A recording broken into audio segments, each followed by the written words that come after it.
This is going to be fun.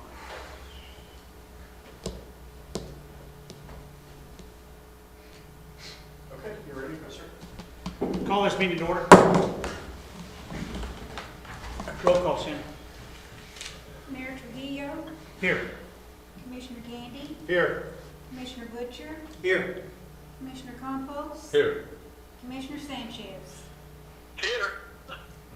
Commissioner Campos will lead us in pledge and prayer. Join me in prayer, please.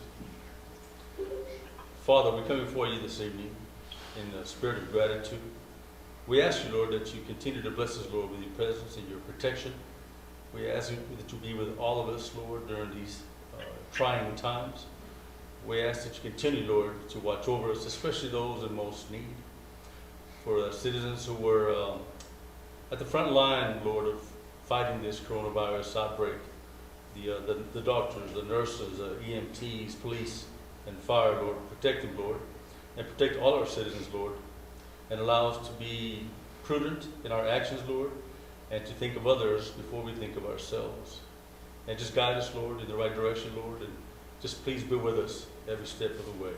And we ask this in your precious Son, Jesus Christ's name. Amen. Amen. I pledge allegiance to the flag of the United States of America and to the republic for which it stands, one nation, under God, indivisible, with liberty and justice for all. I salute the flag of the state of New Mexico, the symbol of perfect friendship among the united cultures. Unmuted. Okay. Do I have a motion to approve the agenda? Yes, sir. I'd like to make a motion to approve the agenda but amend it, adding resolution 2020-023, declaring an emergency within the city of Lovington. Second. Motion is second. Roll call vote. Shannon. Okay. Commissioner Gandy, Yes. Commissioner Trujillo, Yes. Commissioner Campos, Yes. Commissioner Butcher, Yes. Commissioner Sanchez. Say it again. Yes. Okay. Do I have another motion? Motion passed. Do I have another motion? Mr. Mayor, I'd like to make a motion for consideration of minutes, March 9th, 2020. Second. Had a motion is second. Any discussion? Roll call. Roll call vote. Shannon. Commissioner Campos, Yes. Commissioner Butcher, Yes. Commissioner Sanchez. Yes. Commissioner Gandy, Yes. Mayor Trujillo. Yes. Okay.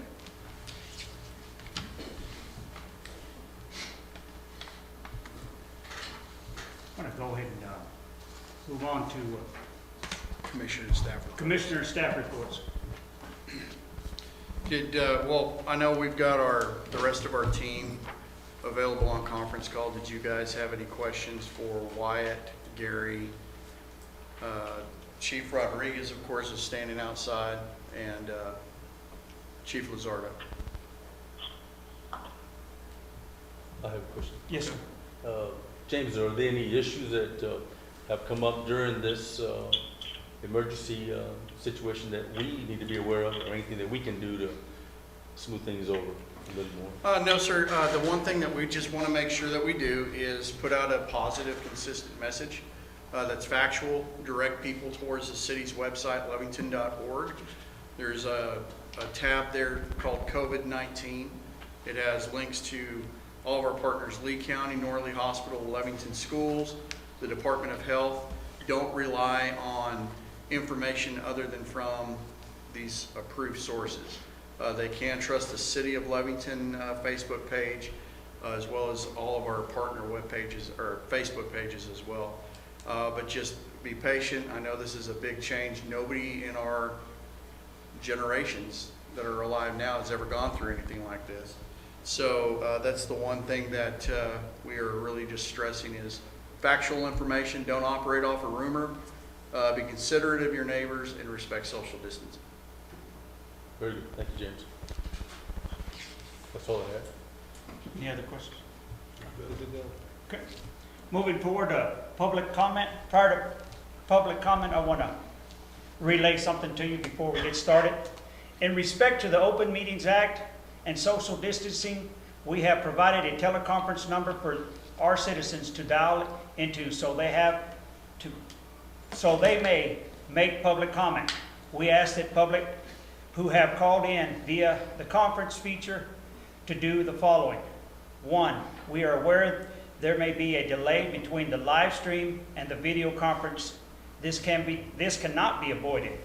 2, if you are watching the live stream and have called in, when we do unmute the microphone, please mute the live stream audios as well, as it will cause feedback. Number 3, if you have called in, please mute the microphone on your side until you have made public comment. 4, please be respectful of your fellow citizens and try not to talk over them. For those wanting to make public comment, we will make sure you are heard. 5, individuals desiring to make public comment will only be allowed 1 to 3 minutes, period, to make comments. We thank everyone for this practice. We thank everyone for their patience during this time. So, moving on to public comment.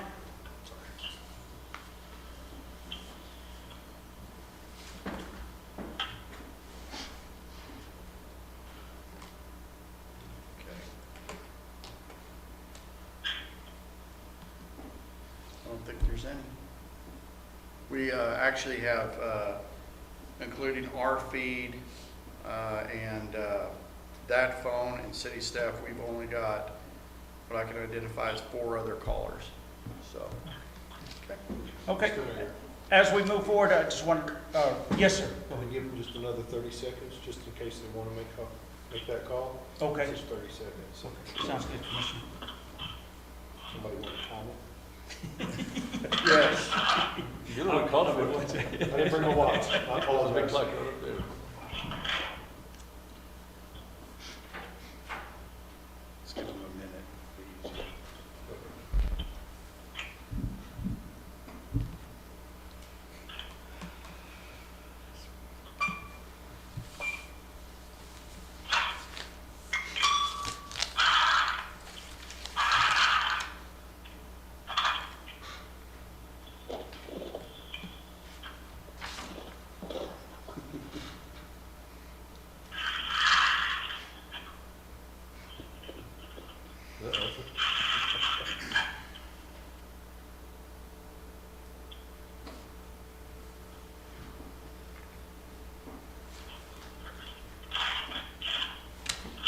Okay, moving on to non-action items. James?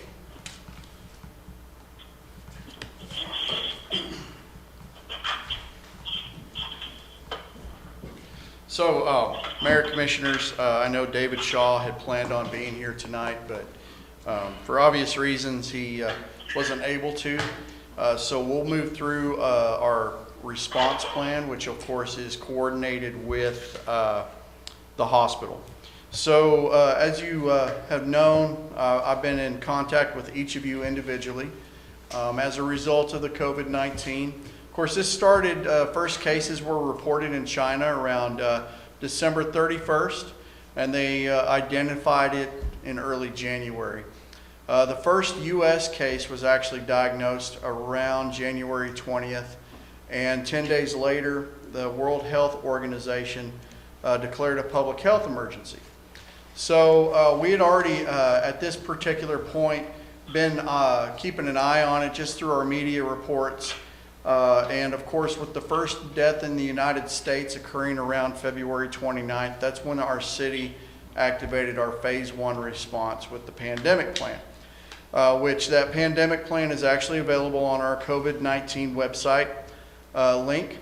Around March 10th, just because of the potential and the spread throughout the state of New Mexico, we did activate our phase 2, which was just more monitoring. We formally implemented our incident management team. And of course, March 21st, with the first report in Lovington and Lee County. We activated our phase 3 response, and I'm going to go through what those mean. So our, as of right now, we are actually only looking at one confirmed case in Lovington and Lee County. In New Mexico, as of the press conference at 3 o'clock this morning, we've only had 83 cases in the state of New Mexico, no reported deaths. You look at United States and global figures that we have, this is pretty much up to date. We're getting the information for the U.S. stuff through the CDC website, and then also our global statistics. Johns Hopkins University actually has a tool that you can use. That link is also on our website that shows per country. But those are the most up-to-date facts that we have right now.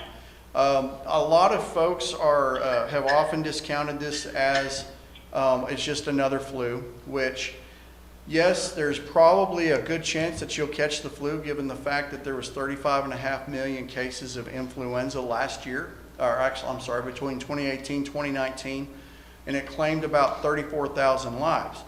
When you do the mortality on that, there's less than a 1% chance. It's actually a 0.1% chance that if you contract influenza, that you may die. The issue with COVID is that the mortality rates are substantially higher. And it varies from state to state, country to country. Worldwide, you can see a 4% chance, whereas in the U.S. right now, the average works out to 1.3. So there's fewer cases. However, it does cause and substantially impacts our elderly population, in particular those over 80. This disease, you have an increased chance of mortality rate for ages 80 plus. So we're really wanting to protect our geriatric population, hence why the city early on started implementing sanitation and hygiene protocols to protect the public. So as far as our response right now, we are in phase 3, which the trigger point for that plan was our first case in Lee County. So our incident management team, of course, we have, as part of our all hazards plan that the city has had in place for many, many years, but the mayor is part of our incident management team, followed by the city manager, who is following our national incident management system layout, is the incident commander. We have 5 different chiefs, which our planning chief is Skylar Farnham, our EMS coordinator with the Lovington Fire Department.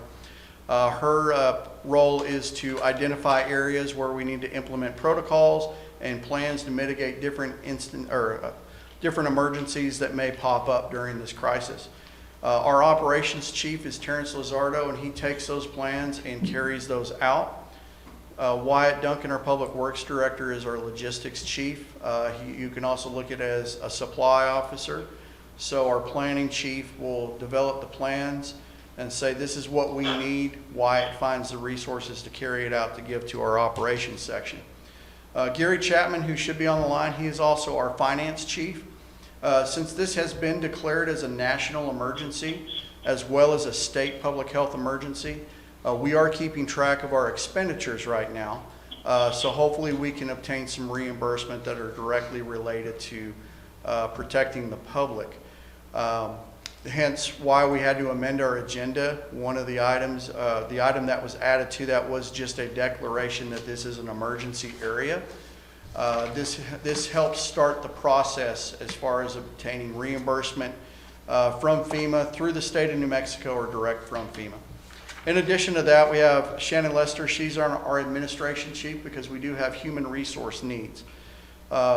David Miranda is our public information officer. He's the one who's creating those press releases, and it is a coordinated effort. When we release information such as our 8:30 a.m. press conference tomorrow that we're doing through Facebook Live, we'll actually have the county manager there who's acting as the county PIO. Our public information officer, Mr. Shaw from the hospital, will be there. We also have Leanne Gandy, who is supposed to be there as well. So we want to make sure that any information that we put out, it's simultaneously released. We don't have individuals releasing things early in advance, and what Why that is so important is we want to make sure that we have factual, confirmed information and not getting caught up in rumor. So hence why we waited until 3 p.m. On Saturday for our release, just to update the public on our plans. But we were in particular waiting on Mr. Shaw to get back into town so he could be part of that press conference. David Rodriguez is our liaison officer, and he works with the other outside agencies as a point of contact, and also serves as the city's representative at the County Emergency Operations Center. As far as communications, of course, with our internal communications among staff, we use an app called Crew, and it allows us to send out mass text messages to these folks. We also rely on phone, email, and text. External, as we said, coordinated releases, and our liaison officer. As far as our emergency operations center, right now we are at a partial activation, meaning that we are staffing it for 12 hours from 7 a.m. to 7 p.m. The primary EOC site for the city of Lovington is over at the Public Safety Building. We are using this to address Lovington's immediate needs, and we're working in conjunction with Lee County's Emergency Operations Center at the LCCA. Which the county did do a partial activation on Saturday as well. We have also in the event, because this is an infectious type disease, or things happen. We could develop the flu, we could develop sinus infections, we could get out of the car and hurt ourselves and not be able to report to work, or have to take care of a loved one. We have identified our alternates for our incident management team. Also in the event we have to go to a full activation, we're not there 24 hours a day. So they are attending our daily briefings, and you can see that does kind of exceed if we had a backup for every person in that chain of command, we would exceed social distancing. So we are actually relying on GoToMeeting and other web applications so people can virtually attend, which we have these briefings every day at 8:30, and one thing that we do need to address is we would like to have the commission involved. So with respect to the Open Meetings Act, we don't need to have a quorum, whether they're physically present or if they're attending online, like Commissioner Sanchez is doing right now. So we would need to work out a system to where we don't violate that and actually have a quorum, and I would ask that the commission figure that out here in a minute while we're in an open meeting. And also, of course, our EOC, it is limited access. In addition to that, as far as operations, we're limiting public contact as much as possible. We implemented several administrative orders from how we decontaminate and sanitize vehicles to our youth center, decontaminating our facilities. You can see that we've got sanitation stations all over. We are sanitizing every 30 minutes where we have these facilities with public and staff contact. In addition, because of the the public health order that goes into effect at 8 a.m. tomorrow, and we'll discuss that in a moment, but as you know, that public or mass gatherings has been reduced to 5. Well, we are considered a critical service or essential service. However, in order to respect social distancing, we are closing all city facilities to public access. This includes our motor vehicle department. So we encourage folks to use the online capabilities of the motor vehicle department or call them on the phone. As far as the City Hall, we can still be reached through our website at lovington.org, by email or by telephone. We are set up to where we can take payments for any utility bills through our drop box out front, through the drive-through, and some limited availability to process any payments over the phone. One thing that Gary and I had been working on, we were actually going to start rolling it out next month, was our ability to accept online utility payments. We literally were 3 weeks away from this process, from doing a beta test on it before we rolled it out to the public. We're still proceeding with that, and we're trying to put a rush on Tyler to get everything set up and implemented so we can actually do that. Of course, our Senior Citizen Center, we're still doing our meal program through curbside service, curbside pickup, and also home delivery. In addition to that, our public library, we did close that effective this morning, but it is closed to the public. We will still allow the public to pick up books if necessary, but we are still encouraging folks to try to find their resources online just to eliminate and respect social distancing that way. We do have a leave and census plan in place where every day we have an updated count on the number of employees who are actually scheduled to work, who may be sick. In addition, we have instituted our revenue conservation plan where it's only critical purchases, absolutely critical. In addition, travel restrictions, we're not allowing any in-state travel or out-of-state travel by city employees on official business. The new fire station, pleased to report we got our certificate of occupancy. I believe it was last Wednesday. Yes. We are not bringing that station fully online at the moment. And the reason being is we do have emergency services such as police, fire, EMS, who are out there operating in the public, and should one of those individuals become sick, our protocol is that we transfer all of the healthy public safety personnel over to that facility because it's clean, and then we actually do what's called a terminal cleaning. It's a deep cleaning and sanitizing of the fire and police station over there, and it's got to stay empty for 48 hours before we move them back and then re-sanitize that station. Is just trying to keep as many of our first responders healthy as possible. So it will be in use, but it will be limited right now. But don't be alarmed. If the public, please don't be alarmed if you see activity over there, because we do have to move in a lot of equipment to get that station ready. So once this is over, the station will be actually in use as a regular fire station. One other thing is that we are making sure that we comply with that public health order, any amendments that come out. Before I do cover that, I would like to go over our Phase 4 plan, which Phase 4 will coincide with Norley Hospital's activation of additional plans, meaning that they're starting to experience an overload and our resources are being stretched thin. And at that point, of course, communications plan stays the same.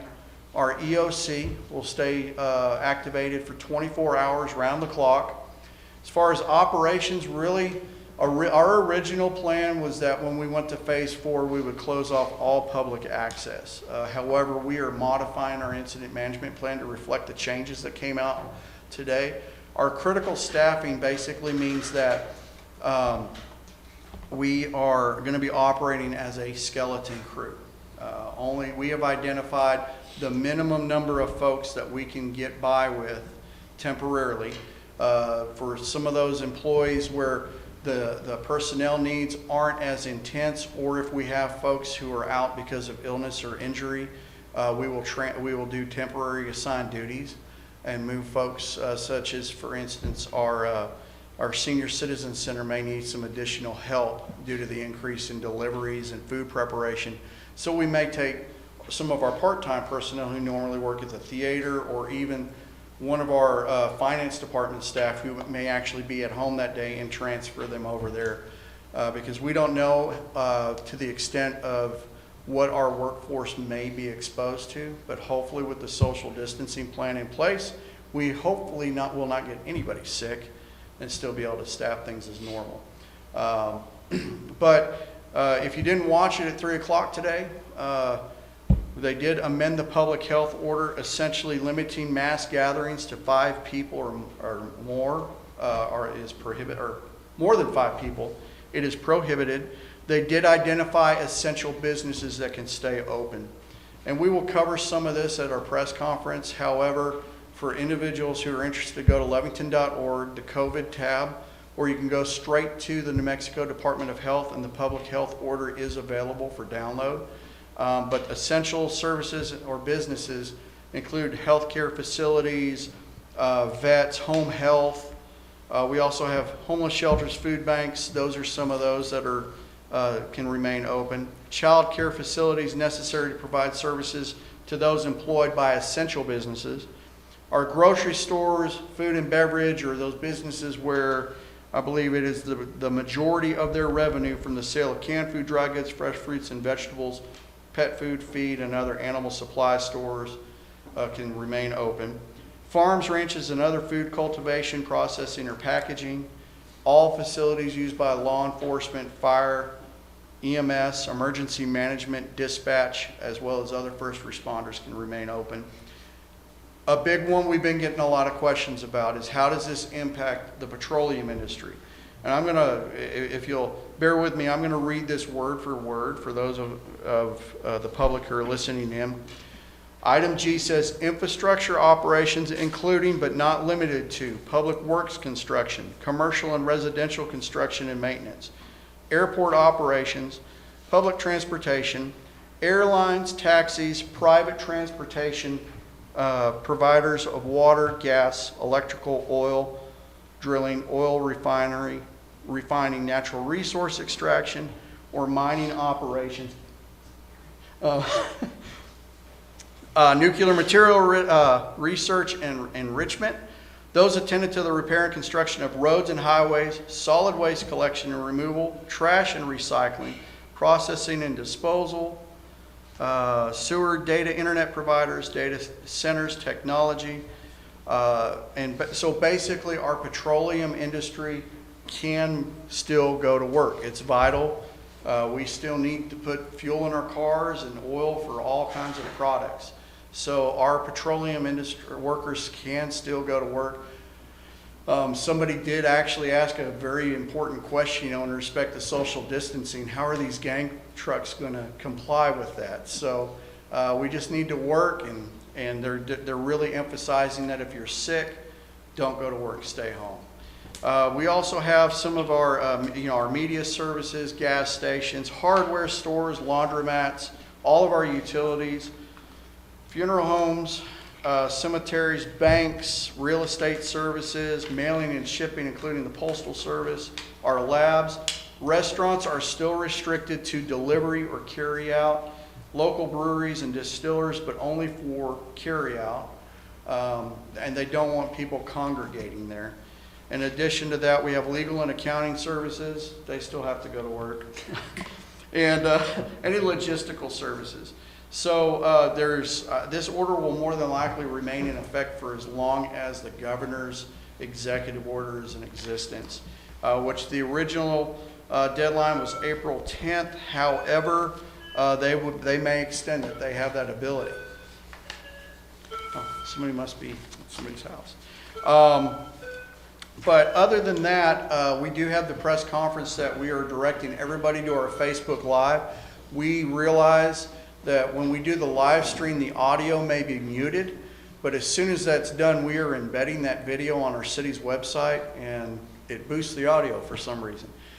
We are working on AV capabilities on that for our press conference tomorrow, and we're pretty confident that will work. In addition to that, we've had a request for hearing impaired interpreter.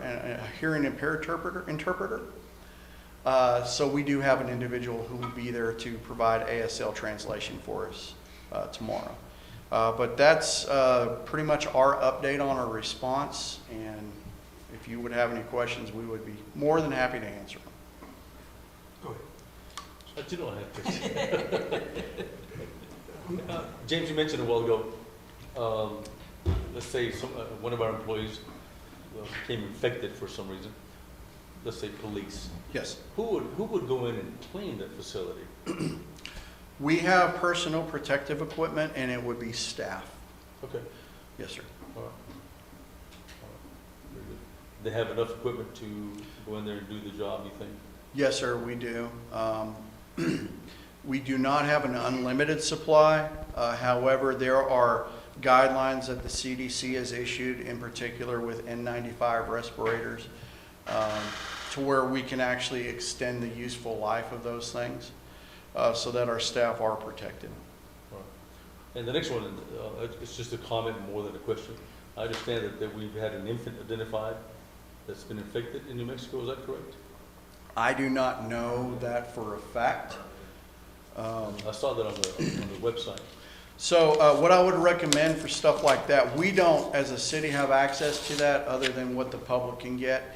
I believe when the state issues the, well, I know for a fact when the state issues the updated count, if you look in the press releases or for more information, they do list not only the county, but generally the age and I believe maybe the gender. So that would, I don't want to confirm or deny it, but I would just point them towards the New Mexico Department of Health. Which also, if I may, that brings up a good question that several folks, many folks have actually asked, well, where can I find out where this one person who was diagnosed with COVID in Lee County, where can we find out where they went? Where were they? Who was exposed to them?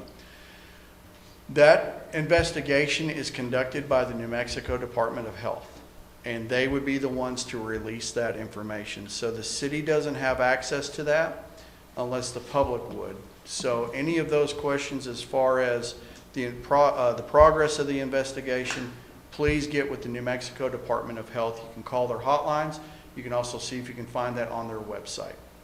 And I only made that comment, James, is Yes, sir. to stress that before we thought it was only older folks that were getting infected with it, but now we see that it's younger folks and even an infant. But I think we're having an issue nationwide. I'm not saying Lovington, but nationwide, where young people are not adhering to the restrictions and not taking that serious. So I would just like to convey that. And yes, sir. And Mayor and Commissioners, if I can add, it's anybody can catch COVID. The difference is that how severe is their case?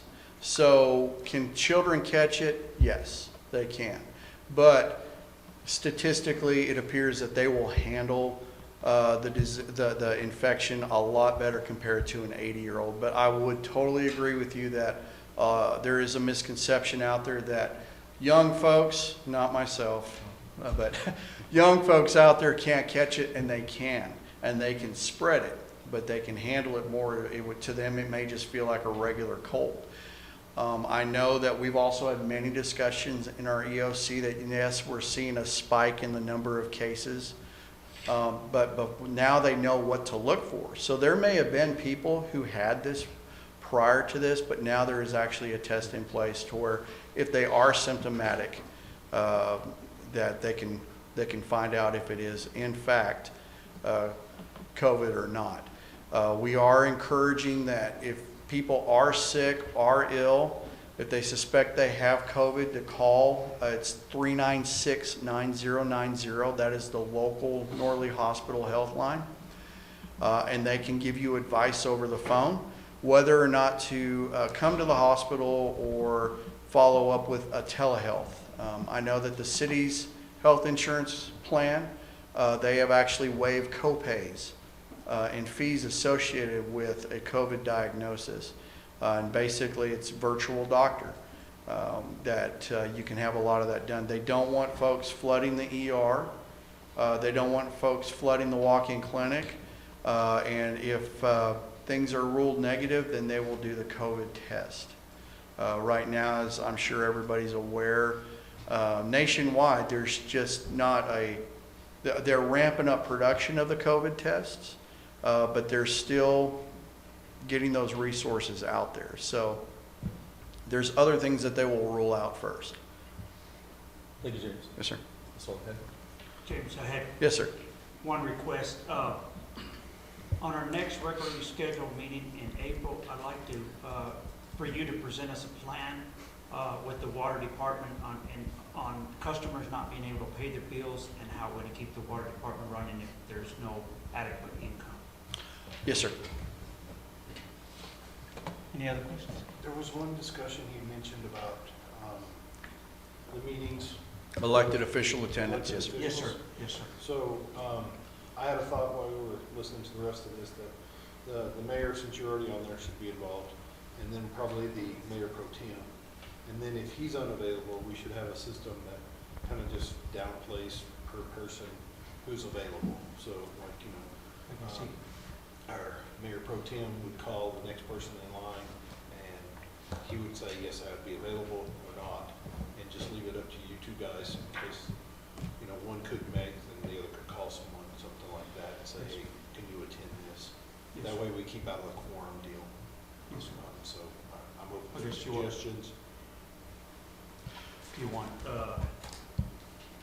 Mayor Pro Tem Commissioner Bernard to, So let's just- say, if so he let's can't say, make it, just to holler. just call Paul or myself, you know, Okay. in that situation. And it's on a daily basis. We're still doing it 5 days a week, 8:30, right? Unless otherwise said over the weekend. Right. But Yes. if you guys were just, you know, planned on being that way, and then let's say Bernard, for whatever reason, work or something came up, a family issue, then he would call Paul, and then, you know, if Paul didn't, then Paul could call me, and then if I could, depending on what the next situation, I'd call Arthur, or I would call Scott, Yes, sir. and we just kind of have that protocol Yes, sir. in place.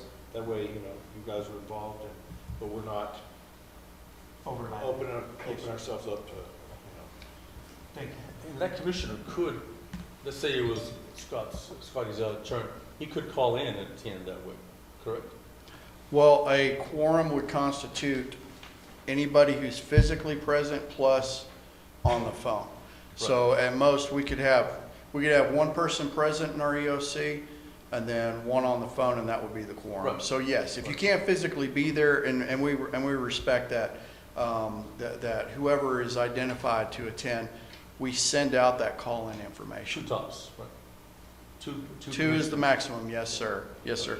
And actually, that's why we provided today, we actually received something from the AG addressing the Open Meetings Act, and we were well ahead of the game. The only thing that we didn't account for was the roll call vote, as well as just announcing which elected officials may actually be attending by phone, such as Commissioner Sanchez tonight, and then making sure that folks interrupt. But that's the only thing that we didn't put for in our action plan. So they realize that it's going to be an issue with making sure that we can do our jobs and run government. Going back to what Commissioner Gandy stated, I would like to also implement, I know Mayor Pro Tem is active, but I would like to see them at least get a shot this week, just so they can see what's going on. That way they won't go in blind, if you don't mind. That, like, tomorrow, if he can call in, or Commissioner Gandy can call in, so they can kind of like get an idea what goes on, and that way, if they have to call for some reason, they're not blinded by it. I don't know how you guys feel about that, unless you just want to call. I do everything blinded. Blinded. I mean, if you feel comfortable, Tomorrow that's may be a fine. little difficult. The reason being is at 8:30, we have our press conference, and I won't be there. So if you do want to rotate it to see how we normally do it, I would definitely request that we wait until Wednesday Wednesday, okay. and then Thursday to I guess you guys alternate. can talk to Bernard. Let me ask this. Sure. In the press conference, Yes. is there some material that might need to be read in Spanish? I actually have a press release for the city that it would be great if you could translate for us again. That's why I was asking if that's okay. Yeah, yeah, and then if you're not present, we have Evelyn as our backup. Right. So we made it Perfect. clear that you would go first, and then if Okay. not, Evelyn would be our I backup. could probably make it there tomorrow, Okay. so Yeah. if that's all right with you all. Hey, Just to translate. we've got to all be on the same page, up to When speed. it's deep enough, you need me. And that is one thing we are, when we do a press conference, of course, it's coordinated. The material that the city presents, that's what we have translated into written Spanish. Right. As far as what our county and hospital partners, I don't know that they have a system set up to do that, but what we like to do is we want to stick with the live press conferences, mainly because within a matter of like 3 hours, we had 24,000 views just off of our page. So we feel we reached a wider audience other than the just posting a video. So that's kind of where we're at on that. So we'll be doing those more often, and if it's a announcement like tomorrow, I'll be honest, we're just going to discuss the impact to the changes of city operations, and also briefly go over what the governor's public health order has changed, and just, get the word out there for folks.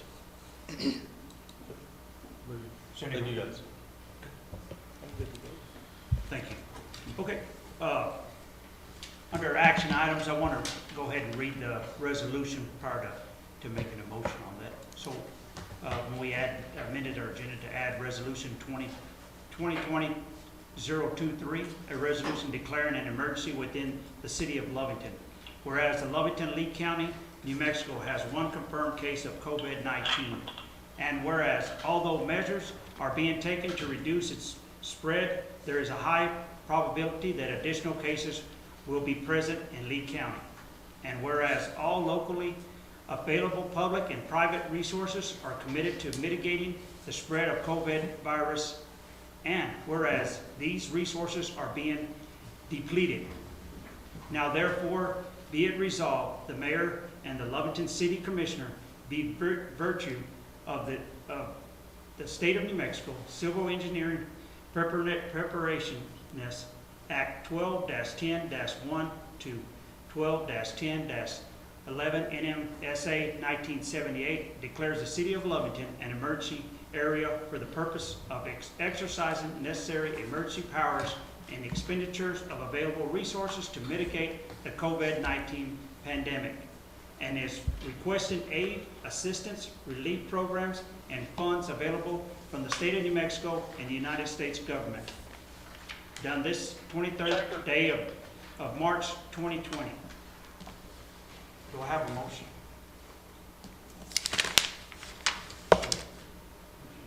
You want to make that now, Yeah, or go ahead. The first one, yeah, go ahead. Okay. on 581? All right, you can do that, I'm sorry. Oh, right there, Okay. All right. the one that you added to. All right, sir. I'd like to consider Resolution 2020-023, a resolution declaring an emergency within the city of Lovington. I'll second that. The motion is second, is there any discussion of the resolution? Roll call. Shannon? Mayor Trujillo, Yes. Commissioner Butcher, Yes. Commissioner Gandy, Yes. Commissioner Campos, Yes. and Commissioner Sanchez. Yes. Resolution passes. Do I have a motion? Mr. Mayor, I'd like to make a motion for ordinance 581, an ordinance authorizing the execution of an intergovernmental agreement and the project participation agreement accepting from the New Mexico Economic Development Department $575,000 for the economic resources assistance to construct and equip the hemp manufacturing and processing facility in Lovington, Lee County, New Mexico. Second it. Before we proceed, I heard there was a different amount that I heard that it was written. 750,000. Right. I believe you said 575,000. Did I say? I thought I said I thought you 750,000. Is that what y'all heard as well? Yeah, 750. Okay. For clarification, $750,000. All right, very good. It's second it. Motion is second, roll call. Shannon? Commissioner Butcher, Yes. Commissioner Campos, Yes. Commissioner Gandy, Yes. Mayor Trujillo, Yes. Commissioner Sanchez. Motion passes. Do I have a motion? Mr. Mayor, I'd like to consider Resolution 2020-21, approving the replat of Block 19, College Addition, to the city of Lovington, which will create a new 30-foot alley easement, vacate a 30-foot portion of Chavez Street, and vacate the existing 20-foot alley easement. Second it. Motion second, any discussion?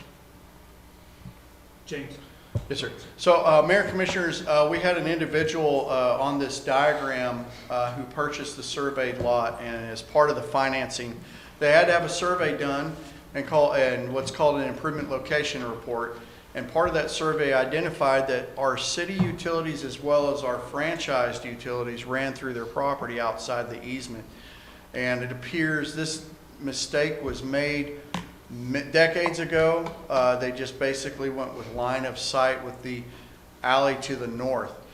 So we brought this to the Planning and Zoning Commission, and they requested that we go ahead and come up with a good solution for this that was cost effective. It is cost prohibited to move the utilities. The easiest solution that we came up with is that we vacate the platted alley easement, create a new platted alley that's 30-foot wide where the existing utilities are at. We then have an undeveloped portion of South Chavez Street, and we provide 30-foot to these individuals. So it's essentially just shifting the lots, if you want to look at it very simply, shifting the lots over 30 feet.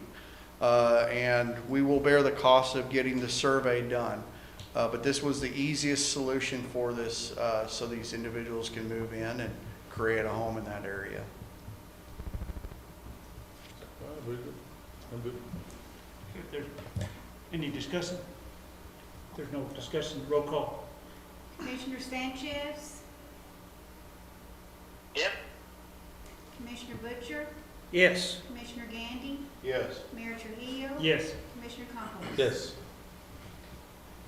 Do I have a motion?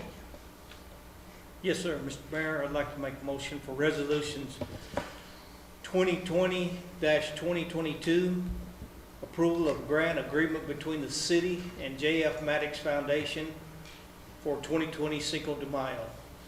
Second. Motion second. Any discussion? What was that resolution again? I'm sorry, Commissioner. 2020-022.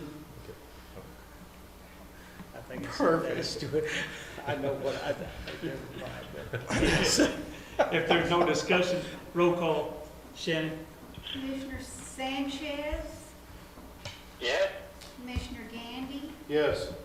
Commissioner Butcher, Yes. Commissioner Campos. Yes. Mayor Trujillo. Yes. Do I have a motion?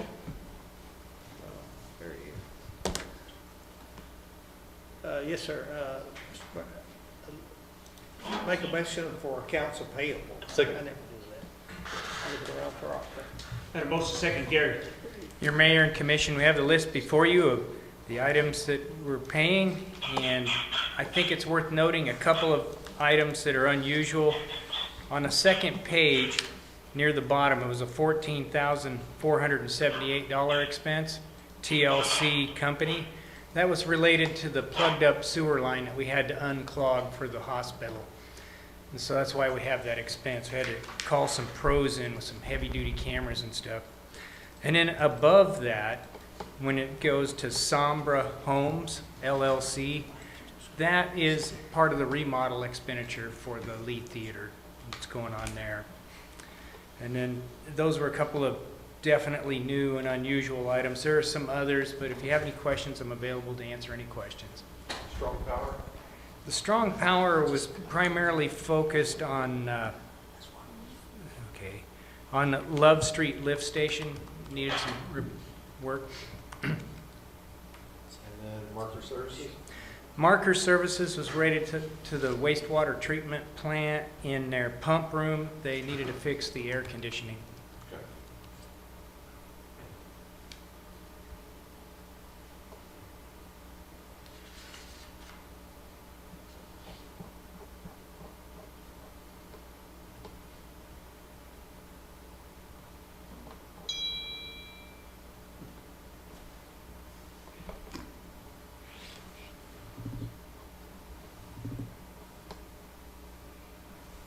Harmar. And with Harmeyer Electric, the primary expense on that was related to the lights around the courthouse through our street department.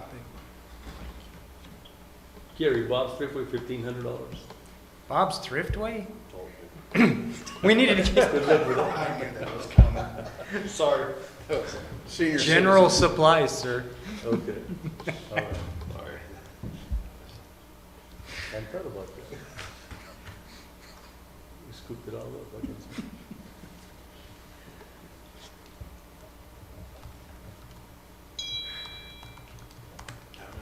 Round up.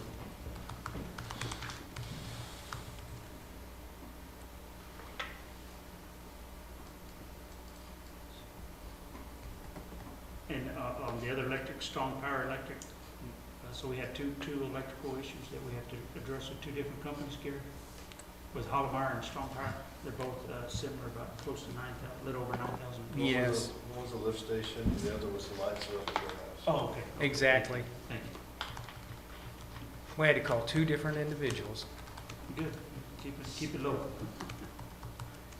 I'm not sure if you already mentioned this or not yet, Gary. Tyler Technologies, Tyler, is that a regularly scheduled payment? Yes, and one of the things that I'm working on with them is combining all of our miscellaneous payments into one annual payment. Actually, I believe we worked out a situation where we make 2 semi-annual payments. But at the moment, these are, in this particular case, it had more to do with our connection with the census software and the meter reads this particular fee.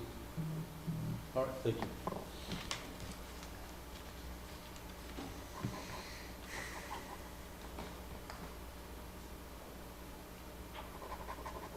I'm good with it. Mr. Gann? Yep. Good, there's no other discussion. Roll call vote, Shannon? Commissioner Butcher, Yes. Commissioner Compost, Yes. Mayor Trujillo. Yes. Commissioner Sanchez, Yes. Commissioner Gandy. Yes. Do I have a final motion? I make a motion, we adjourn. A second. Motion second, all in favor? Aye. Roll call vote. Mayor Trujillo, Yes. Commissioner Gandy, Yes. Commissioner Butcher, Yes. Commissioner Compost. Yes. Commissioner Sanchez.